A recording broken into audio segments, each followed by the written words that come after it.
Hello and welcome to my art studio. I thought today I would share with you some of my ideas for the upcoming Clay Angels workshop that is this Sunday and the following Sunday.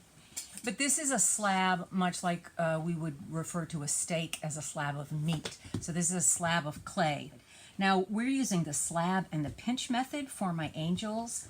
And I'd love to show you two that are finished. I showed these on some other posts, but I have since added, this one has, you can see the sparkly gold halo around her face and gold heart. And this one is actually painted with a pearlescent paint. This one right here, I think Sheet Today is my favorite. She's glazed with just a shiny white glaze, and then I put red glaze on the heart. It was actually Stroke and Coat. And then her face, you can see she's got gold around her halo, and her face is a sort of a tannish brown. So those are two of my angels. And if you look at the wings, like on this one, I did the wings on her head. And on this one, I did large wings on the back. But I've been using I use a lot of templates when I hand build in clay. So I save big cereal boxes because these make I can make great use of templates with these. So I have different kinds of wings. I thought it would be fun. We use a cone shape for the body, but I thought it would be fun to have dragonfly wings available, a template for that. Butterfly wings, if you want to do butterfly wings on your angel. I did the traditional where they're pointing down, and then I did some where they're kind of taking flight, so the angel wings would be pointing up. So I also have cut this shape for my cone-shaped body for my angel body. So I'm going to cut that, I'm going to lay my template down and cut that shape out. And you never want to put it in the middle. A lot of times my students put it right in the middle, but you want to save all your clay scraps. And those of you that have signed up or would like to come, or do come to my the Clay Angels workshop on Sunday, there'll be some scrap clay, and if you want to make clay ornaments, you're certainly welcome to do that with the scraps of clay that will be left over.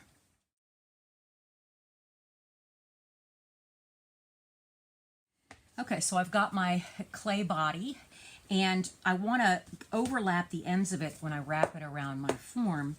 So what I'm going to do is I'm going to bevel the edge a little bit, not too much. Let's see.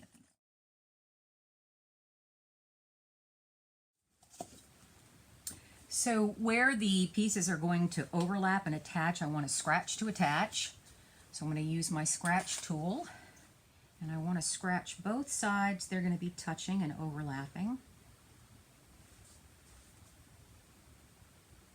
And I'm going to wet it just a little bit.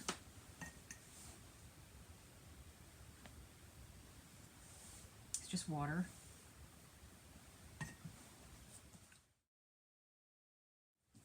Now I'm going to wrap my clay slab around this form that I have. Oh, it does fit. Ha ha.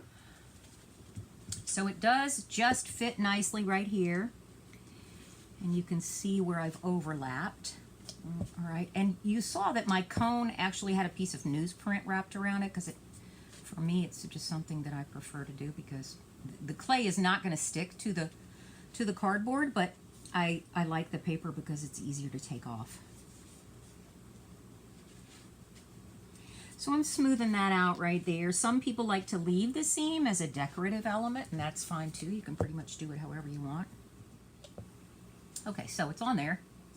So now I can pull this out. And the cone comes out really easily because the paper was on it, and the paper was not attached to the cone, it was just resting on it. So it's really easy to pull the cone out. So I pull the cone out, and that way I can use it again. If these get wet, they lose their shape, so I like to keep them dry, and then the paper comes out super easy too. And it's okay if it tears and a little piece of scrap gets in there because it'll just burn into ash in the kiln. All right, so there's the body of the angel. Now I want to go ahead and put the head on, and your angel can be a male angel, a female angel, a gender fluid or gender neutral, however you want that to be. So I'm gonna pinch off a chunk of this, and I'm gonna have my neck go down into this hole right here, so it gives it, rather than just letting it sit on here, because I don't want it to break off, so I'm gonna have it go down in the hole.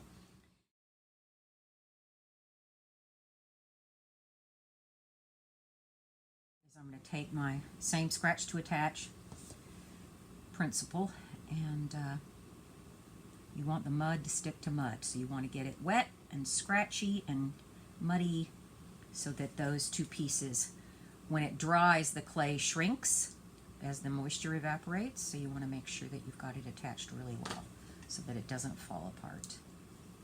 Okay, I think that's all I'm going to do for that for right now. Now, let me see what I can do with these wings. I'm going to cut more than one so you can see the difference in some of them. All right, so I think this one is interesting here.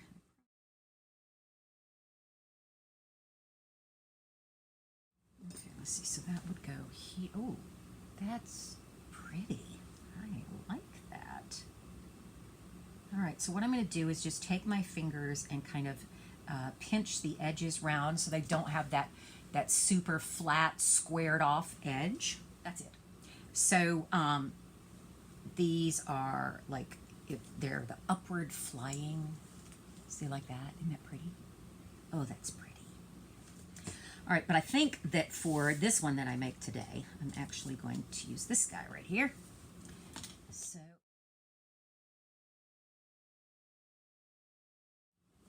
So you want to hold your cutting tool. This is called a needle tool or a pen tool. You don't want to hold it. A lot of times people will go around a circle and they don't realize it, but when they go around the curve, they lean their tool to the side, and then it slides up under your template, and then when you take it off and you go like, what happened to my shape? So you do want to cut a little bit at a time, and you want to keep your piece, your tool, you want to always reach and pull toward you. You never want to push. So rotate your clay piece or your placemat. Right now I'm working on just a piece of white paper because my table's so dirty. And this is white clay, and I wanted it to stay white. If I do other pieces, I don't really care if my table's dirty because I usually carve and scrape the clay once it's leather hard. But these, I'm not sure yet how I'm going to do that. So I thought I'd put a piece of paper under my clay where my table was so dirty. It had red on it because I've been working with some red clay. Okay, so here's that one clay angel wing is going to go like this. And now I'm going to make another with the same template. Okay, so I cut this one like this. So now I'm going to cut it this way, and I'm going to go down. That'll fit there.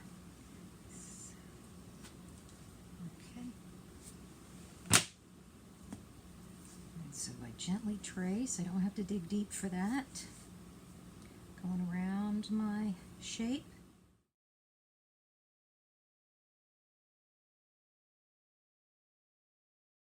Okay, so I'm going to put these on here, and then that'll be it for today. For today's little demo, playing in the mud, having fun.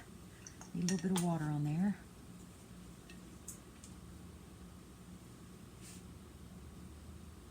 Are you waiting for me to go up, Frank? My dog's under the table.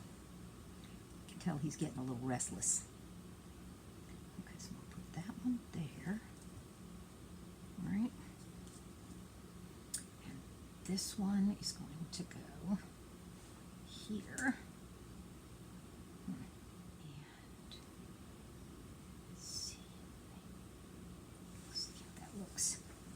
That's pretty. Yeah, so there you go. There are my angel wings. You can kind of see that.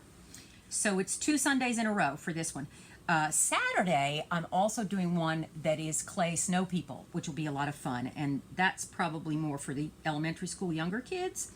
I'm having a couple people. I have one group that's coming together as a family.